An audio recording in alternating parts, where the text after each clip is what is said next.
یہی بد کرداری کا مرحلہ نہیں تھا. اس کربلا کے صحرا کے اندر یزید نے جس طرح امام حسین رضی اللہ تعالیٰ عنہ کو شہید کیا اور حضرت امام حسین کے خاندان کو شہید کیا، جب مدینہ المنورہ پر یزید نے مسلم بن عقبہ کو مقرر کیا، جس کو بزرگوں نے مصرف بن عقبہ کہا ہے، تو اس کو کہا 3 دن تک مدینے کا حرم تمہارے لیے حلال ہوگا، جو چاہو تم کرنا، اور شامی فوجوں کو اجازت ہوگی.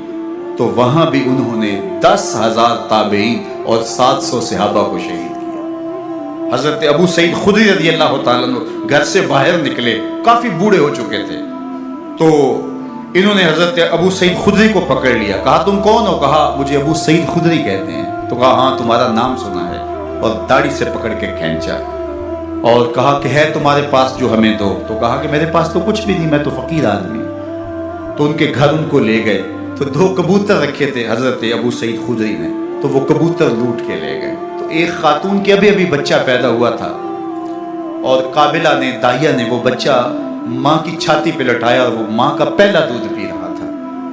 تو یہ جا کے کہنے لگے نکالو تمہارے پاس جو کچھ ہے، جو کچھ ہے وہ ہمیں دو، ورنہ تیرے بچے کو نہیں چھوڑیں گے. تو ماں بچے سے مخاطب ہو کے کہتی ہے، ابھی بچہ پیدا ہوا ہے اور ماں سے پہلا دودھ پی رہا ہے، کہ بیٹے اگر میرے پاس کچھ ہوتا، وہ قیمتی سے قیمتی چیز بھی ہوتی، تیری جان کے لیے قربان کرتی، لیکن اس وقت میرے پاس کچھ ہے نہیں. تو ایک شکی آگے بڑھا اور بچے کو ایک ٹانگ سے پکڑ کے کھینچ کے دیوار کے ساتھ پٹک کے مارا، جس سے دماغ کا بھیجا نکل گیا. کیا کیا زیادتیاں نہیں کی. 700 صحابہ ہررا کے واقعہ میں شہید کیے یزید نے، اور 10,000 تابعین شہید کیے. مسجد نبوی میں ممبر رسول کے ساتھ گھوڑے باندھے، اور وہ ممبر رسول اور مصلی رسول کے قریب لید کرتے رہے. 3 دن تک مسجد نبوی کے اندر گھوڑے بندھے رہے اور مدینہ کی حرمت پامال کی. مدینہ کے گھروں کے اندر یہ بد کماش داخل ہوئے، اور جو بدکاریاں انہوں نے کی، کلیجہ منہ کو آتا ہے.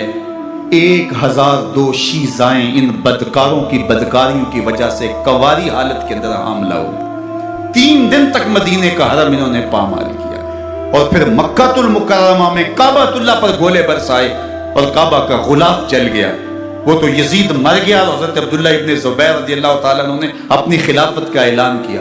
یزید کے یہ کرتوت تھے، ادھر اہل مدینہ کو ستایا، ادھر اہل مکہ کو ستایا، اور رسول اللہ صلی اللہ علیہ وسلم کے خانوادے کی بے حرمتی اور توہین کی. نہ صرف انہیں قتل کیا گیا، ان کی لاشوں پہ گھوڑے دوڑائے.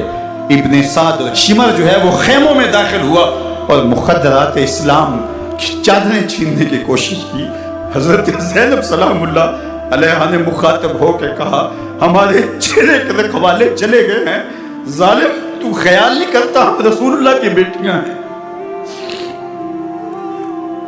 حضرت شہربانو، حضرت زین العابدین اور حضرت زینب سلام اللہ علیہم، ان تینوں کو ایک اونٹ پہ باندھا گیا، اور باقی اونٹوں پہ باقی سادات کو، حضور کی شہزادیوں کو باندھا گیا، رسیوں میں جکڑا گیا، اور اونٹوں پہ باندھ کر کے کوفے کی جانب آگے آگے شہیدوں کے سر چل رہے ہیں، اور پیچھے یہ قافلہ چل رہا ہے. اور جب یہ قافلہ وہاں سے گزرا جہاں لاشیں پڑی تھی، امام زین العابدین 14 سال کے تھے اور بیمار تھے، اور ان کا حوصلہ نہ ہوا، وہاں غشی ان کے اوپر آنے لگی. اور وہ منظر ابن کثیر نے، باقی لوگوں سب نے لکھا ہے کہ پھر جب ان کی یہ حالت ہوئی تو پھر سیدہ زینب سلام اللہ علیہ، جنہوں نے ابھی تک بڑے حوصلے کے ساتھ ساری مشکلات کا مقابلہ کیا تھا، اب ان کے بندن ٹوٹ گئے اور آنکھوں سے آنسو بہنے لگے، اور سیدہ زینب تھے امام حسین رضی اللہ تعالیٰ عنہ کی لاش پہ کھڑے ہو کے، اور وہ روندی ہوئی لاش، ٹوٹی ہوئی ہڈیاں، اور وہ پریشاں بدن، کٹا ہوا سر نیزے کی نوک پہ، اور لاش یہ پڑی ہے.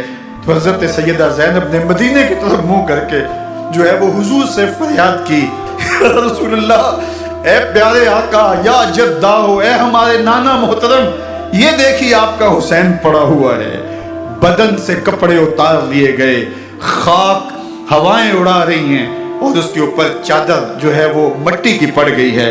یا محمد آہو. اور آگے فرمایا حضور آپ کی اولاد کاٹ دی گئی، اور پھر کہا بناتوں کا سبایا،